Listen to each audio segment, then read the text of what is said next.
Dive into the pulse of Bills football with Turf to Tape, where veteran sideline reporters Sal Capaccio and film room guru Eric Turner deliver a one-of-a-kind podcast experience, combining Sal's unparalleled access to players and coaches with Eric's razor-sharp film breakdowns.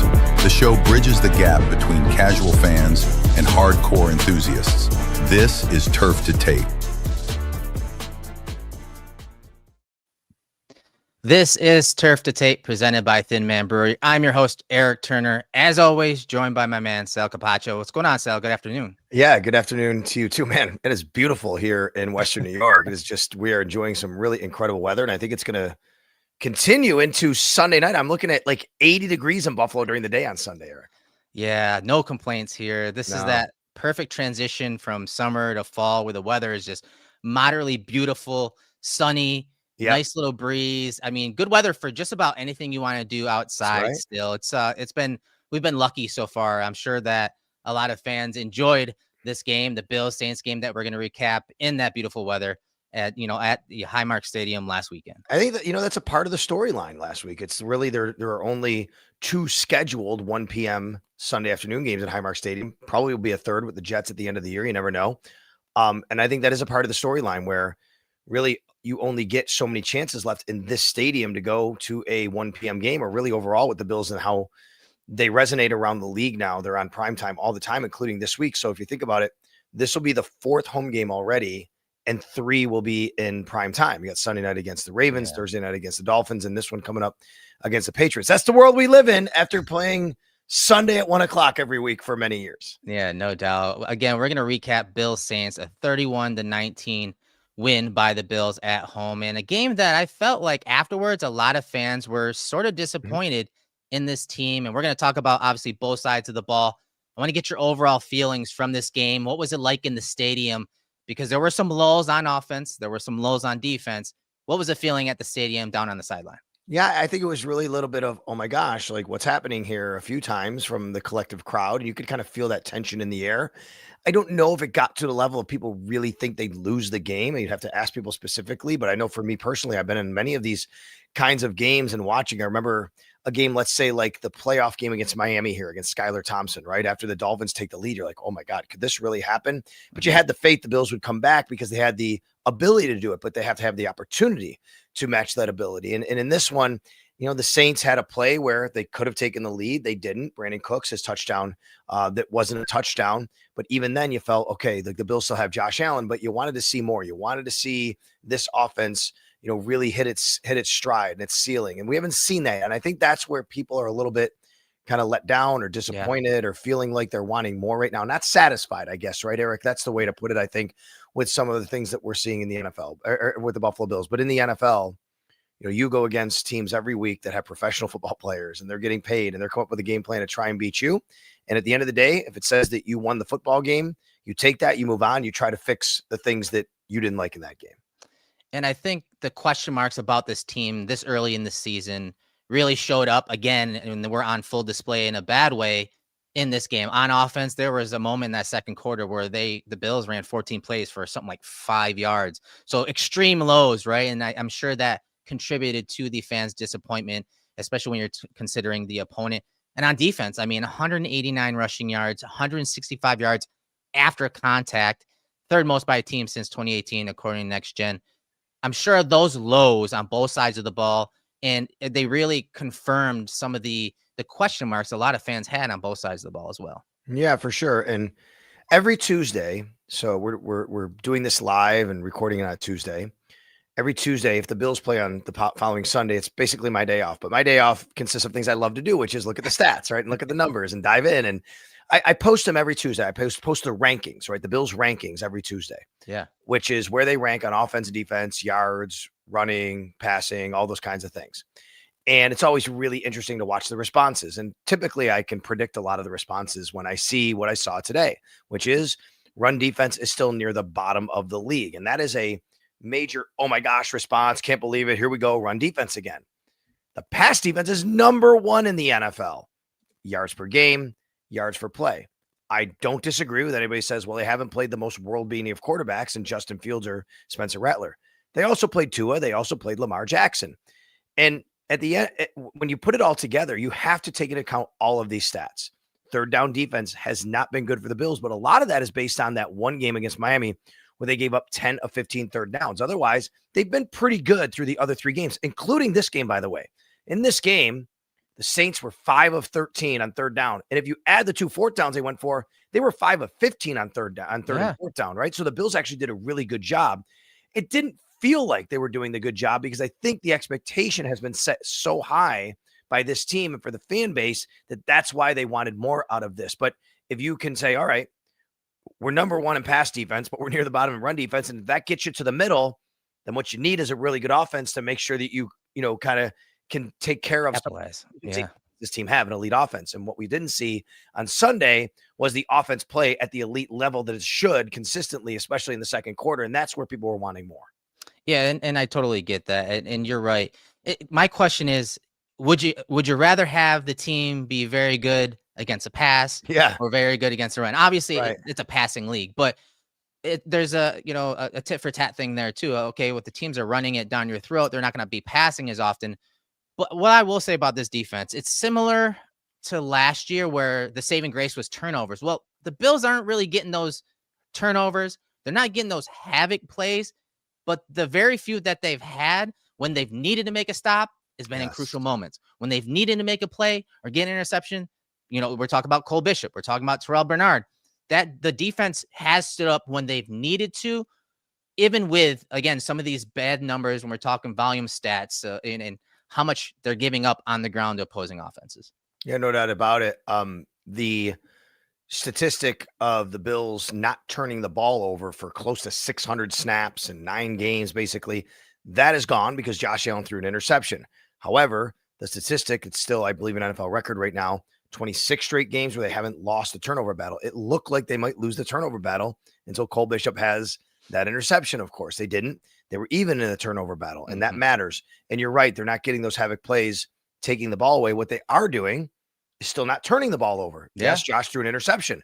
But one thing the Bills are very good at is not turning the ball over. And that's going to really help you have a recipe for success. One of the reasons why this game also kind of was a little bit uneven, an inside the numbers kind of stat is field position was terribly lopsided in this game. Bad, yeah. I mean, the Saints average drive start was, I tweeted out, I think like 37?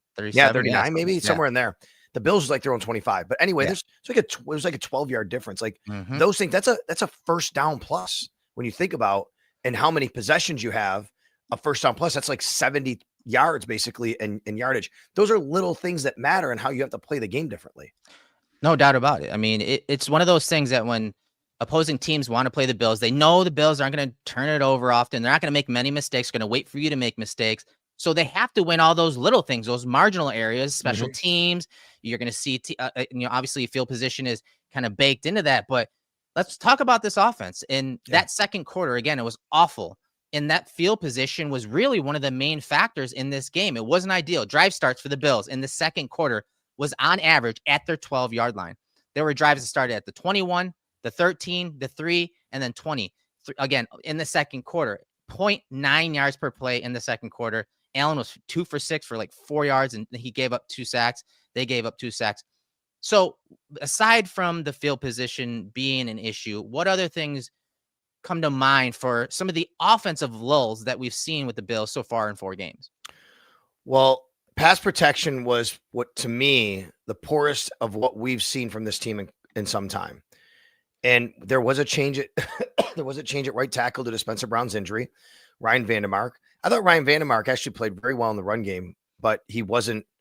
He had gotten beat a couple times in the passing game. Yeah. And it wasn't just on him. It's a good front. They're actually top 10 in the league in sacks per pass attempt, I believe, the New Orleans Saints. Yeah. But pass protection was not as up to the standard as what we've seen from this team. And that hurt. And that caused Josh to be also under duress a little bit. He had to scramble out a little bit. So I think that was something that hurt them. Now this is game plan stuff, but the tight ends weren't as involved in the passing game in this game, right? They only targeted tight ends 3 times in this game, Eric. Only 2 catches for tight ends. Jackson Hawes with 1, of course, Dalton Kincaid with the big touchdown. So game script, the game plan, everything kind of maybe made it. If you're going to rely on your outside receivers to win, but you can't hold up in pass protection, that's not going to be a recipe for success. And I referenced that second quarter, and AQ's in there throwing out some great points about their struggles in that first half. And what I thought the Saints did was they became very aggressive when they saw that the Bills were getting backed up. They sent a lot more interior stunts and slanters to get the offensive line off the same plane, because that's what offensive line, what they want to do. They want to stay in the same plane, so when those stunts come, they can pass them off easily. And I thought the Saints did a great job, specifically of going after Vandermark at right tackle, but also Torrance. What they did was they occupied McGovern in the left side, and they isolated Torrance and RVD on the right side, and they ran some twists. They obviously had some good matchups with some of their players on that side. Carl Granderson smoked Torrance at the right guard in that quarter, and Josh was under pressure 62.5% of the time in the second quarter alone. That quarter where the Bills offense kind of went out of, was definitely lost for that first half. I think that second quarter is really, really where the struggles were. Yeah, and the Bills did not convert third downs. So we go back to what we said on defense. The Bills did actually a better job, real nice job on third down numbers wise, only 5 of 13 conversions for the New Orleans Saints. But if you look at the Buffalo Bills on the offensive side, they didn't convert their third downs. They were 3 for 10 in this game. I want to go and look with that. So that's 30%. They were not great against the Jets, 35.7%, 5 of 14. They were over 50% against the Dolphins and close to 50% against the Baltimore Ravens. Those are nice numbers. If you could be close to 50% on third downs, that's great. When you're only converting 3 out of 10, that's not good enough. And that causes you to obviously give the ball to the other team. And then, things can go awry from there. So those are some of the issues that hurt them. And by the way, penalties too, right? The Bills had penalties that caused them to negate some nice gains, especially at the end of the half when they're trying to. I mean, McDermott uses timeouts to get the ball back. They wind up getting the ball back because the Cole Bishop interception, I believe, right at that time. My timeline is right here. But because there's a penalty on the Cole Bishop return, they get backed up. Then there's a nice gain and a backup. Then another nice gain and a backup. They couldn't actually advance the ball to try and score at the end of the half like they wanted to because they kept having penalties against themselves. No doubt about it. Yeah, that was another factor there. So with all that said, the Bills still put up over 30 points for the 4th time this year.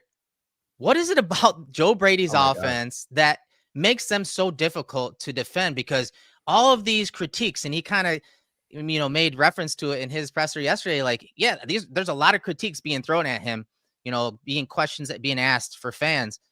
And with all that said, they're still one of the best offense, if not the best offense in the league right now. I mean, I wanted the same thing. Right after the game, I said to both Matt Bove and Josh Reed, and separately, I said, I have a question for you guys. How does this team look like that and then still score 31 points? It's amazing, right? Like, it's the perception of that they looked like that, because yes, there were struggles. There's no doubt. I'm not telling you that was perfect, but the bar is so high that even when they have those struggles, I think it just magnifies everything. They scored 31 points in each of the last 2 games. And in both games, I don't think that anybody really felt that they played their best football. Right. Even Josh Allen would tell you that, because I know he was on the field with Josh at the end of the game, Josh Reed, and Josh said, is there another level? And Allen responded, absolutely there is. So there is another level for that. What is it about this offense? We all know the number one reason, and that is they have number 17. They have the MVP of the league. They have arguably the best football player in the league, whatever. He's amazing.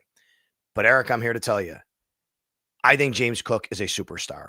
He is so much better right now than maybe I've ever thought he was or given him credit for. And I always thought he's pretty good, but even me, like, even when I thought going through the contract stuff, not that I thought they should get rid of him or anything like that, but I always felt, boy, you can't overpay. That's a spot where you put guys in and you'll be okay. No. This guy is at an elite level right now. And that is a huge reason why they're still able to put up 31 points, because when he has the ball in his hands, he can move the chains and he can make things happen. And he, of course, can get in the end zone.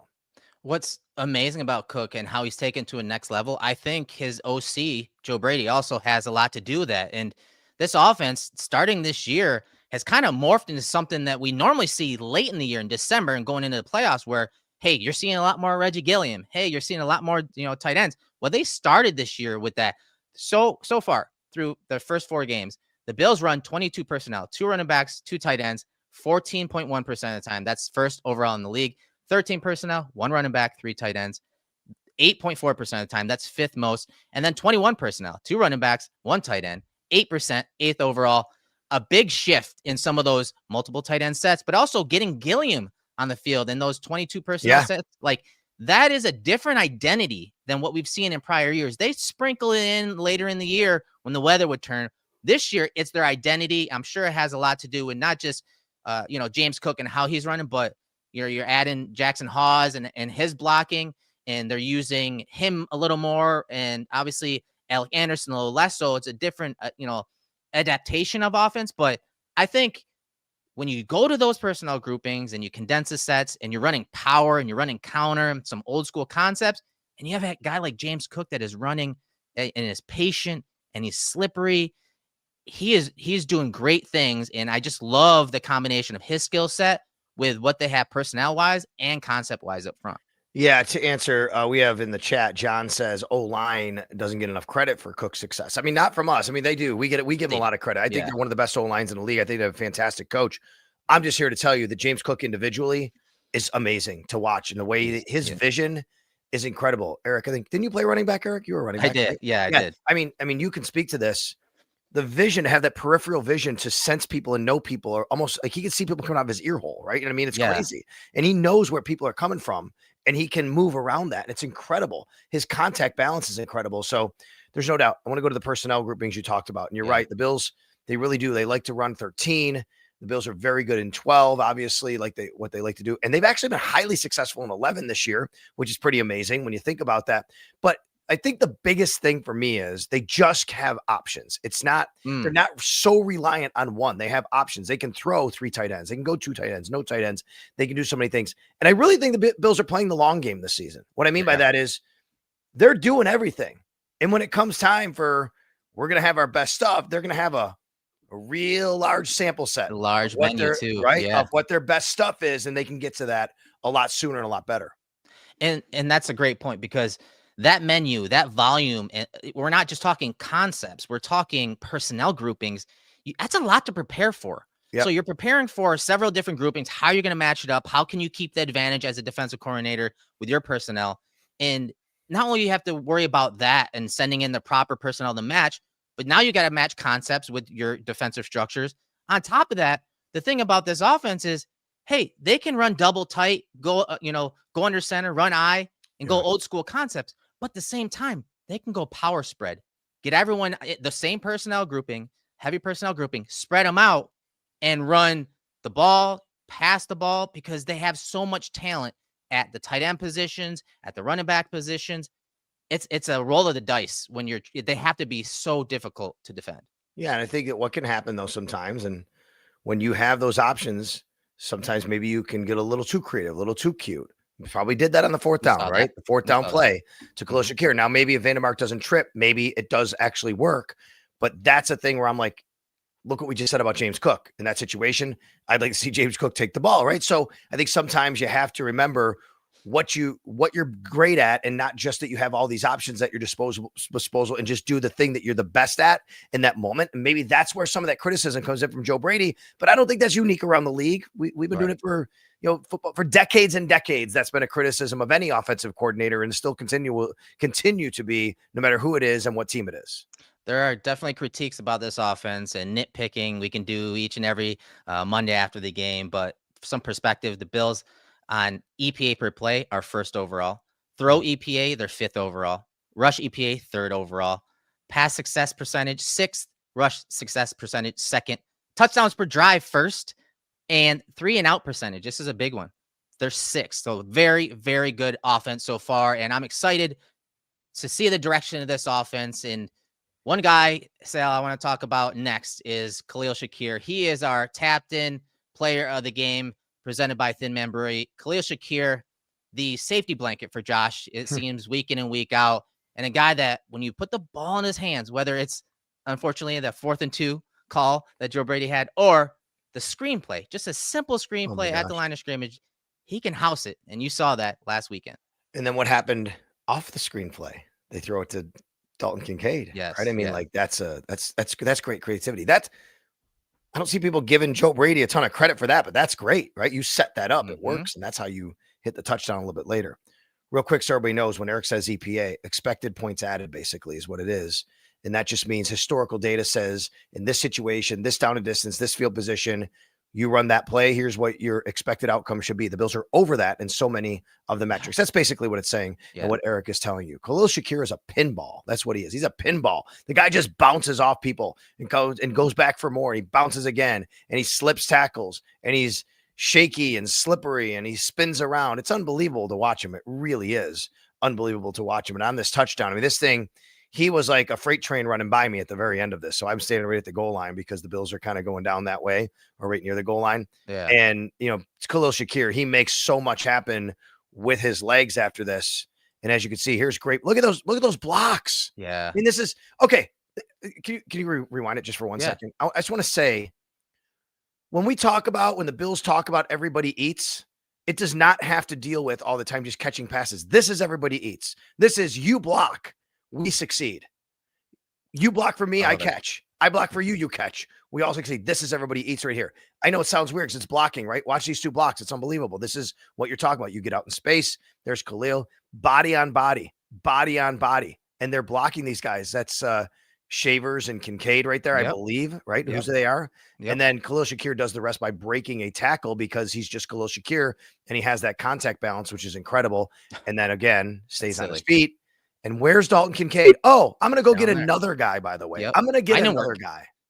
Find and work. I love it. And again, this is just a simple play where, okay, this is, again, it's not condensed formation. It's not power old school football. Guess what? They're getting spread out now on defense, and it's just a numbers game. Sometimes football is just a numbers game and finding space. And so you see Kincaid and Shavers block, and so you got a hat on a hat. So basically, now Shakir, just based on the motion, now not only did the Bills get a hat on a hat blocking out front, but now you got leverage because you have leverage on the third guy that's coming to the party, Demario Davis, who's a talented linebacker in this league. Yep. And so you have a little leverage, have a little space for Shakir, and then you have the skill set, and you have that specialness, that contact balance, and ability to maintain his balance through contact, thanks to his low center of gravity, and then the speed to break it down. Again, everybody eats, and you love to see it because there are plays and times where it's not Shakir, and that's Dalton Kincaid. There are times where that's Curtis Samuel. Sometimes that's James Cook out there just finding time and space within the structure of the offense and just getting it to anyone that is willing to put in the work to block for others and so that everyone can eat. I mean, just a special play from Shakir in the Bills offense. Where he breaks that tackle, by the way, is right at the first down. So let's just say the tackle's made. It's another first down, though, right? Like the play was a success no matter what. Once that happened, it just got to be a much bigger success because of Khalil Shakir's ability. And if you watch here again, look, he makes through, bam, he's getting a first down right there, right? But instead, he takes it the rest of the way. He takes it to the house, and the Bills score. And by the way, a little close to dropping that ball. Yeah. Gotta make sure he holds on to that ball, man. I got a great story for you. So, like, when I was really young, I started playing football when I was in third grade. I was on the 65-pound team. Eric, they let me weigh in with all my equipment because I weighed less than 65 pounds, right? And, back in the Pop Warner days. And I remember, at a game one time, we're playing a game. And, the markings on those fields, they're not like traditional markings because it's an 80-yard field and all that. And I remember I thought I scored a touchdown. I was in, but I wasn't in the end zone yet. So I slowed down and someone tackled me. I'm like, what? I'm like a little kid, right? I'm crazy. And the coach's like, you didn't get to the end zone. The end zone's over here. From that day, I'm telling you, it's a true story. From that day, I was in third grade. I'd scored some touchdowns in my life in high school football and all that. I literally would run through the end zone through the back of the end zone. And I always felt like a weirdo if I did that because I was still sprinting through the back of the end zones. I never wanted that to happen to me again. It's like Forrest Gump. Yes, exactly right. Running into the tunnel. That's right. No, Khalil Shakir, awesome play early in that game. Again, amazing contact balance by him. He led the Bills with 5 targets, 5 receptions, 69 yards, 1 touchdown. That 43-yard screen pass that he took to the house had a 35.3 yards after catch over expected per next gen stat. So basically he got 35 plus yards over than what is normally expected of that simple screenplay, as talking about, alluding to what you had just talked about a little while ago, Sal, with him. So awesome tapped in segment presented by Thin Man Brewery. And if you guys haven't heard, Thin Man Brewery has a new friend that they're bringing to the party. Big things are brewing. The fan favorite Pils Mafia is getting a bold rebrand and is bringing back up, introducing Mafia Light. It's a new tailgate essential. Mafia Light hits different with just 3.5% ABV and only 80 calories per 12-ounce can. Drinks like water with notes of beer. Take a look at Let's take a look for this product at your local grocery stores now. Appreciate Thin Man Brewery hanging with us, and we got some cool stuff planned in the future with them. Some podcast stuff we're gonna be doing on scene back in Western New York very, very soon. So keep an eye out for that as well. So, Sal, anything on the offensive side that you want to touch on before we flip the script and go to defense? No, let's talk about the defense and some of the things that have popped up people are talking about. So on defense, bad stuff happened in the run game. 5.9 yards per rush. If you're looking just at running backs only, because QB scrambles were a factor here, we're going to talk about that too.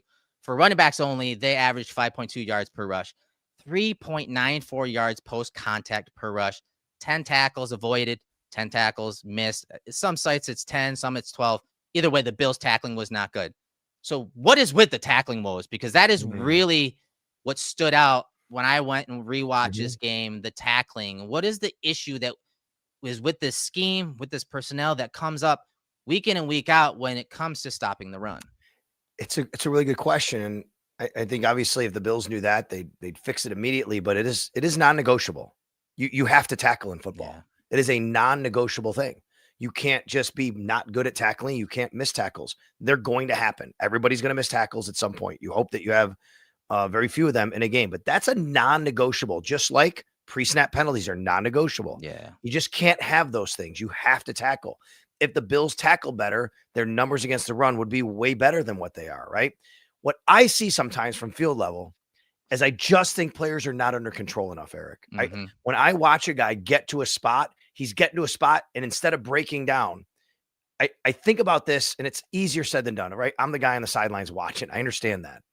Like, I think about this play for Joey Bosa when he missed Kamara in the backfield. Yeah. And I'm like, if Joey Bosa just breaks down a little bit, just slows down, he's got Kamara. And if not, he's got enough of him until the cavalry arrives, right? But because he's going 100 miles an hour and he's just going right at him, he just swipes at him, Kamara goes, and there's nobody left home. I think at times, and I get it, you want to play as fast as possible, but these are open field tackles they're missing sometimes too. Right. I think you have to be under control a little more when you get to the party. Yeah, he had a rough game. 3 missed tackles. Yeah. He has 6 missed tackles through 4 games, leads a team. Not only was he missing tackles, but the other issue that have come up with just, with the missed tackles, especially in this game, was gap integrity. It's always a buzzword when we're talking run defense. So missed tackles, there were times where he took a risk where he shot the inside gap when he should have been contained, and he was missing a tackle. I have not liked his contain all year. Going back to the game against the Ravens, the game against the Dolphins, I just think his contain has not been where it should be. It hasn't, and he takes too many risks. He will spike inside and try to blow up a play, and then next thing you know, you have the running back going outside as he loses contain. You saw him stay home on the second time they run that little counter bash where you saw Kamara come across the formation and go, take the sweep outside. You saw him the first time completely blow it. The second time he stays out there and then he stops his feet and he doesn't make the tackle, and Kamara gets 10 plus yards on that play. So he had a rough game. The thing with the missed tackles that seems to come up week in and week out, and it's tied to gap integrity, is yes, there's a lot of motions and shifting going on to this defense, and teams, offenses try to tax the Bills because they're so regimented in their check system and their play calls. We talked about, we laud it at times, and their one gap system and ability to play fast. Well, sometimes that one gap system actually does come back to bite them. For example, that touchdown that they scored early in the game by Miller, 2 guys had shots at that running back. Taron Johnson was in the hole. The Bills actually sent a run blitz. They had a run blitz called off the right side and off the left side of the defense, right side of the offense. And Taron Johnson got to meet Miller in the hole, but the hole was large because they blitzed. So guys were slanting. There's a nice little chasm in the middle of the defense.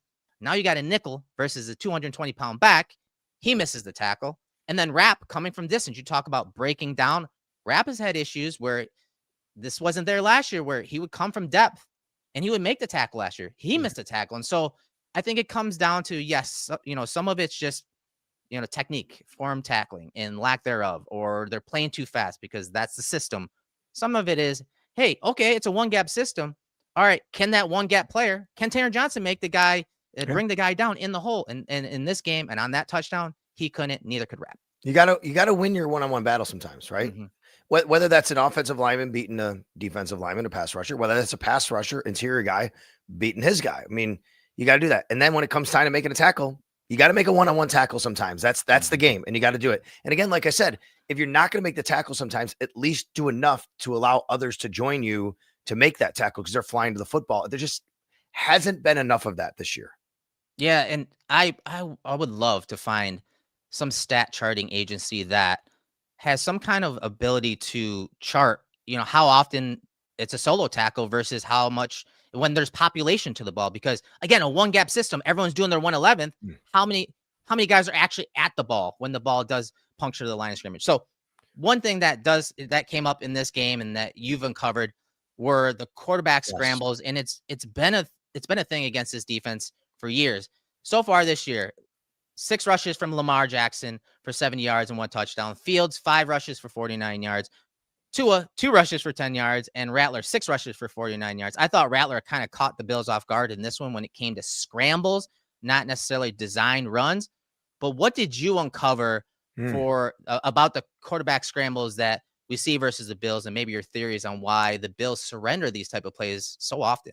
Yeah, so I was just looking at some data today, and something that really kind of stood out to me were scramble yards by opposing QBs against the Bills. So I tweeted out the stat, and I'll read it to you here. One thing that's really hurt the Bills: opposing QBs have scrambled. These are not designed runs, by the way. These are scrambles. Guys, play breaks down. He scrambles for some yards. Opposing QBs have scrambled 11 times for 128 yards. That's 11.63. And by the way, that includes one where the Bills stopped them for a 2-yard gain. Yeah. So other than that, it's 10 times for 126 at 12.6 yards per carry. And of those 11 scrambles, 7 of them have actually resulted in first downs. I do think this is a point to make about Matt Milano being out. Matt Milano is a spy sometimes on a third down. He's a spy against more mobile quarterbacks sometimes. He's not out there right now. You can't, Dorian Williams has done it, but he's not the same athlete that Matt is when it comes to doing that and reading and understanding.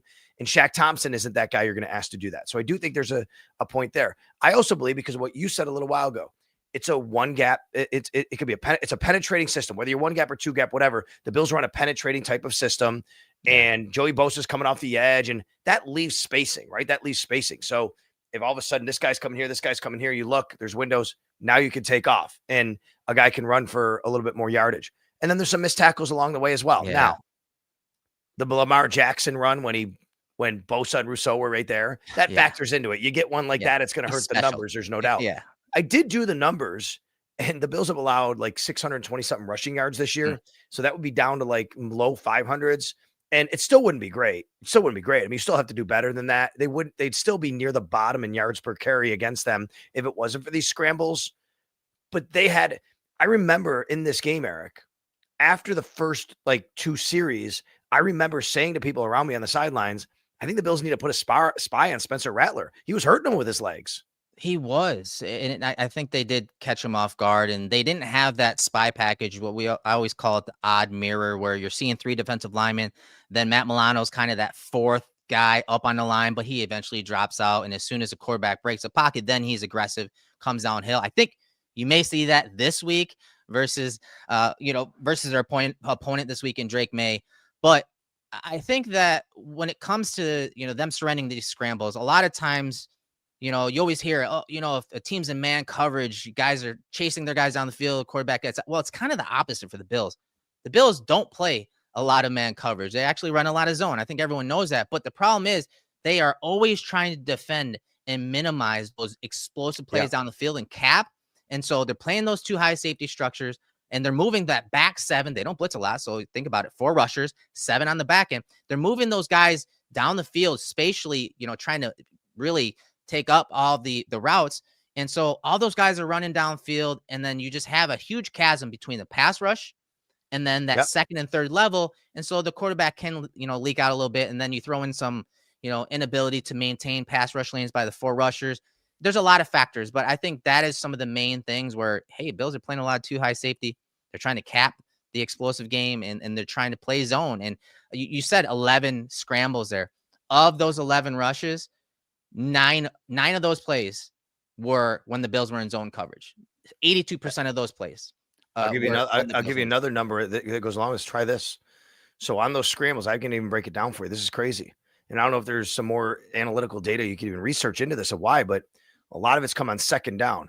On 2nd and 3, 1 scramble for 27 yards. On 2nd and 8, 1 scramble for 20 yards. On 2nd and 10, 2 scrambles, total of 12 yards. So a good job there to keep him contained. Then on 3rd down, 2 for a total of 17 yards. So 2nd down scrambling is also, you put a team in 2nd down and all of a sudden, like maybe they're dropping back to pass and everything happens like you say, and now all of a sudden there's some room.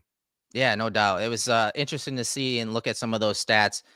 And I think it comes up every year with this defense. It's one of those things like, hey, screens, like the Bills always get screened and they struggle versus screens. I think a lot of the same factors kind of weigh in there when it comes to that. So this game, we saw the Bills rotate some players. One of them being Dorian Williams, Shaq Thompson, the other being Trey White and Dorian Strong. What's your takeaway from that rotation? They said it was planned, but is this something that you can expect to see going forward? Yeah, so what's really interesting is now White and Strong, I do think that there was a plan to get him some time. I do, for Dorian Strong. And it wasn't as much as people think. Trey White still played a ton more snaps than Dorian Strong in this game. 51-15, I think, was the total snap count. Yeah. 51-15.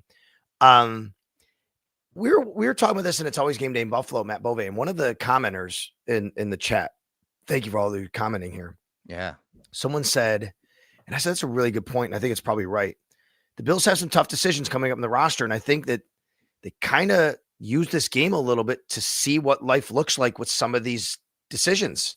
Yeah. Right. And like, what does it mean? What if Curtis Samuel is active and what if he's not? Like, what does he bring to us? Because is there a drop off? Is there not a drop off? And if a guy comes back, are we okay with moving on from him? If there's too many guys at that position or another receiver, should we move on from that guy? Right. So I think that's part of it right there. What does it look like if we have to move on from Brandon Codrington because he doesn't help us on defense and he's just a return man? Do we have enough there? Matt made a great point on that, which is Sunday might have helped Brandon Codrington more than hurt him because the Bills didn't have much of a return game. Yeah. Right. So I think that's all baked into some of the personnel decisions. And on top of that, Spencer Brown, Matt Milano, Ed Oliver, maybe a game where you say, okay, if we're going to do that, let's not rush these guys back. No one here is going to say the Bills were taking the Saints lightly and saying we can beat them. But let's be honest, Eric, you have a division game coming up against the New England Patriots, and these guys are a little banged up, and they're playing an NFC opponent that's winless. If there's a time to do that, instead of risking those guys, it would be that game. No doubt. And I thought Dorian Strong, for the reps that he did play, I thought he was solid. I thought, there was one play where he was up near the line of scrimmage, and he stepped up and had to take on a pulling guard. He was good in zone, very good spatial and positional leverage. Awesome open field tackle on Kamara in the low red zone, basically saving a touchdown on the near sideline. He ended the game with 3 solo tackles, including 2 defensive stops, only allowing 2 receptions for 4 yards. I thought he had a strong game, and it's a good time. It was a good time to get him reps in this defense. And aside from him, give us an update on Max Hairston and where he's at and kind of the rules and protocol for him coming back. For sure. And we had someone ask earlier if this is the game that Max Hairston makes his debut. No, I wouldn't think that at all. I mean, this guy, he hasn't practiced in over 2 months. So Max Hairston and Tyler Bass and Tylan Grable, by the way, are all eligible to start practicing this week if the Bills choose to do that. They do not have to start practicing this week. If they do start practicing because the team feels they're healthy enough, they would have then 21 days, not 3 games or 21 days to put them on the active roster and release someone off the active roster. So the Bills have to ask themselves, if we were to start Max Hairston practicing, is he actually going to be able to help us and be on a field in 21 days? And if the answer is no, then don't put him on the practice field. Yeah. First of all, you answer the number one question is he healthy enough to practice? Because you don't want to injure, you don't want to have anything go wrong there. Is he healthy enough to practice? If he is healthy enough to practice, you go to the second question is, okay, how long will it take him to ramp up? When will he be able to help us and be ready to play in a game? And even if that answer is 5 weeks from now, you could always make him inactive for a couple of weeks, but you have to remember they're going to have 3 weeks here to ramp these guys up when they decide that it's time for them to go back to practice. In the meantime, they can keep them on IR. They just can't practice until the team is ready to allow them to do that. So that's Max Hairston. That's Tyler Bass. That's Tylan Grable right now. And then the suspended guys are a little different. That's a couple more weeks. They actually were back at the facility last week because half their suspension was over. They can't practice yet, but they're back at the facility. Good to know. Good to know. One player that stood out on the field in this game, big interception by Cole Bishop in this game. Great reward for, the time that he's had some struggles trying to stay healthy. Even in this game, there were some plays where one that comes to mind where he was supposed to be lined up on the left side of the defense, and Taylor Rapp's like, hey, and he couldn't because it was so loud. They're on defense. It was so loud. Bishop didn't get the call, and so Rapp had to replace him at a spot, making Bishop the post safety. So I think there's still some learning going on, but this game, 5 total tackles, 0 receptions allowed on 2 targets, an interception, 9 snaps at the line of scrimmage, 17 in the box overall, 31 at free safety. Talk about Cole Bishop's game and that interception he made. It was right in front of me. I mean, people might know already when the ball is coming in towards, once it gets past like midfield, the 40 or 30 yard line, I go and try and stand right at the goal line in case there's a play there. I can see what's going on. And so I'm right at that goal line. I'm right at that pylon. Exact same spot I was when Mark Andrews dropped the ball last year, and I was able to pick it up, right? And it was like really cool to be right there. Anyway, this one was another one that went the Bills' way, because what I saw was, I'm watching the play develop. I see the end around, and then I see Rattler running at me. And I'm like, oh, he's going out for a pass, right? It's a Philly special. He's running out for a pass. I see this. I see Rattler coming at me. I'm watching. My eyes are at the backfield of the Saints. So I'm looking in the backfield right now because I see this happening, this action. So I can't see Cole because I'm not looking over there. But once this rolls and these guys start coming this way, that ball's in the air. See, right now I see Rattler running at me. I'm like, oh, Spencer Rattler's running right at me. Like, they're going to throw him the ball. He tosses the ball. No one, I don't think, saw Cole Bishop until this happens. Bam. Like, my goodness. All of a sudden, everybody who see the official, I'm literally like right next to the official. There's a person. There's me. That's my bald head, right on the right. And like everybody over here, you could hear a collective, oh, like, where did he come from? That kind of thing, right? And then when he got up and ran, I was like, oh my God, he's getting up and running. The Bills hurt themselves with a bad blindside block here that forced them to come back, or else they're going to have, decent field position to at least try and get the ball out of their own end zone to score. They had a couple of penalties there. What a great athletic play. But you know what I was most impressed of? The way he read the play. He was disciplined to stay where he's supposed to stay, do what he's supposed to do. The athletic play is terrific, but Cole is a great athlete. We know he can make that play. Yes. He's got to put himself in position to make that play, and he did it right there. Yeah, from the shoulders up. Like, he's got the athletics. He's got the physical gifts. He's got to play from the shoulders up, and this is one of the plays. The best part about this is the very play before, Trey White, Cole Bishop, and Taylor Rapp did a great job of alerting to Shaheed being here and running that, reverse type play where he comes across the formation, but then he was going out to the flats. He tried leaking out to the flats, and you saw Bishop, White, and Rapp work together to shut that down. It was obviously something they saw on film. So on the very next play, the Saints are like, you know what? Okay, you guys are alerting to where Shaheed is. Well, guess what? We're going to do something similar and hope that you guys go with him. So they do, but then look at the eyes and helmet of Cole Bishop. Again, top of the screen right here. Look at how he's diagnosing that. He's seeing it unfold. He sees all that action in the backfield. And I'm right there. Let me go back a little bit. He peeks out in front right here. Okay, is there blockers? Is there anyone coming across? No. Okay, now, that they're handing it off. And good work by Rousseau. I think this goes without many people noticing, is making that throw go up and over him. That floating. Great point. He might not be able to. He might have to throw it a little different than what he wanted to, simply because Greg Rousseau's in his window. Right. And so then, yes, that athleticism kicks in, and you see that grab by Cole Bishop on third down, a big play towards the end of the first half for the Bills. One of those plays, again, the Bills haven't had many plays on the ball, many havoc plays, but when they have, it's been plays like that in crucial moments to take away points from the opposing offense. So again, the defense, there are some issues. There are some issues with stopping the run. And again, it's fundamental stuff. I agree with Terrell Bernard when he says it is fixable, it is correctable, but it's hard for us to believe that, because it does come up a little too often when we're talking about gap integrity and missing tackles. Yeah, you're right. Someone said Bosa got his 4th forced fumble. That's 4 in 4 games. Pretty insane. It is. We were just kind of criticizing his edge contain a little bit earlier, but he still makes plays, man, when he's around the ball, right? It's pretty crazy. Joey Bosa, he can for sure about that. Yeah, I love how Cole has progressed here. I mean, Eric, look, Sean McDermott said it how many times, and people didn't want to hear it, but it's just true.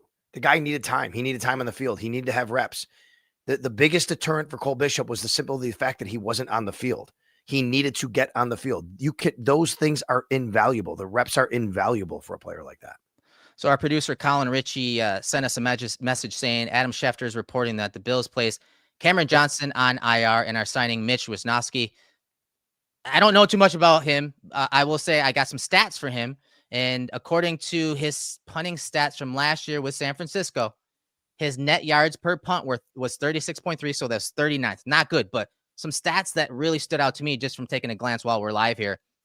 47.8% of his punts last year in 2024 were inside the 20-yard line. That was ranked 9th overall among all the punters. 21.7% of his punts last year were put inside the 10-yard line. That is ranked 5th overall. And then inside the 5, 13% of the time, number 1 in the NFL. So I don't know too much about him aside from when he was coming out of the draft, but the Bills are apparently bringing him on. Hopefully he can hold the ball, for the kicker as well, right? and he is a righty. We ask these things these days because there's a trend towards teams wanting a lefty punter maybe or something like that. And Belichick started that thing, but he is a righty punter. It's a shame for Cameron Johnson. It really is. Yeah. I just him getting hit like that. And if people don't know, Cam Johnson missed all of last year after tearing his ACL on the second punt of the season when he played for the Pittsburgh Steelers. He rehabbed all this way. And now he'll go on IR. Sean McDermott said Cameron Johnston, and then he went back and he said Cam again in his press conference yesterday. And several people took that as him meaning Cam Lewis because he's Cam and they always talk about him as Cam. Yeah. And just so everybody's clear on this, Cameron Johnston, also known as Cam Johnston, was the one who was hurt. Cam Lewis, to our knowledge, is not hurt. So He did also mention that Dorian Williams had something going on during the game, which is why Shaq Thompson was playing, but he didn't include him in his injury update. So I'm hoping that just means that whatever it was in the game, it's nothing to be concerned about. And it did look that way early in the fourth quarter. He kind of got targeted a couple of times in the pass game, and he was not as explosive. So, I didn't notice it honestly until I rewatched it, and then you saw, the last few drives. Shaq Thompson was in there, and he actually did pretty good. He's a reliable linebacker to have in there. And so it'll be interesting to see once Matt Milano gets healthy, kind of back to that conversation we had early in the year is when that third linebacker is called onto the field, who will it be? Shaq Thompson or Dorian Williams? But we'll see. It all depends on Matt Milano's health and that question going forward. So with that said, before we get out of here, one last question for you. Yeah. Arrow ups, arrow down. Anyone else that we didn't really get to talk about in length that you want to give kudos to in this game? You know what? I'm trying to just let me go back on what I wrote here so I can make sure I didn't forget anything specifically here. Who'd I give an arrow up and down to? All right, here we go. Well, hey, we went this whole show and we didn't talk about the quarterback, right? I know. And Josh was good in this game. He was in control. He was efficient. He was effective. He made plays when needed to be made. He put on the cape when he needed to put on the cape. But Eric, he threw close to 80% completion. He was 16 of 22. Well, over 70%, 72.3%, 209 yards, 2 touchdowns. And obviously he ran one in on the ground. So, I think you'd agree with me. Another guy we did not talk about, Deion Walker. I thought he was really, really good at the point of attack. Yeah. I know you put some stuff out about him as well. And I just think he deserves a little bit of love and credit here for the game that the Bills might have a real find here in Deion Walker, a 4th round pick. I think they do. And, a lot of times when you draft a guy with his physical gifts, right? Obviously his size, his length, and his quickness for a guy his size. A lot of times it's like, okay, how is he from the shoulders up? Obviously TJ Sanders and Deion Walker have had to play a lot inside this year, and part of they are also part of the reason why there are struggles against the run. But Deion Walker's physical gifts have obviously been standing out. His ability to get off of the ball, to swim blocks, to recognize, then swim. We're just seeing him make impact plays. You're not getting as many from TJ Sanders, especially against the run, but there are some pass rushes from TJ Sanders where you're like, oh, he's close. And I think as he starts to recognize some of the pass blocking protections and some of how teams are trying to block up their pass plays, I think TJ Sanders is going to flash even more. But Deion Walker has been phenomenal. He's been better than I expected, especially if we're talking early on in his career. No doubt. And the Bills have had to use him and TJ Sanders. We'll see how it changes in a few weeks from now. But they are getting very valuable reps as this team is winning, and that's a good thing. All right. With that said, let's get out of here. Sal, let everyone know the schedule this week, what's going on, and what you got coming out. All right, normal Wednesday schedule. It's a Sunday night game, but the Bills on a regular leading into Sunday schedule. So Wednesday, we'll hear from Sean McDermott before practice. That's right around noon. Practice at noon. Same thing on Thursday. No Sean, but practice after that. And then, of course, the game Sunday Night Football rivalry night game against the Patriots. Wearing the rivalry jerseys. Should be great weather. And of course, you can follow me along and listen WGR Sports Radio 550. I'll be on tomorrow morning, and then with the guys throughout the day and everything. And of course, go Yankees. I like it. I like it. This has been Turf to Tape presented by Thin Man Brewery. I'm your host, Eric Turner. That's Sal Capaccio. We'll see you next week.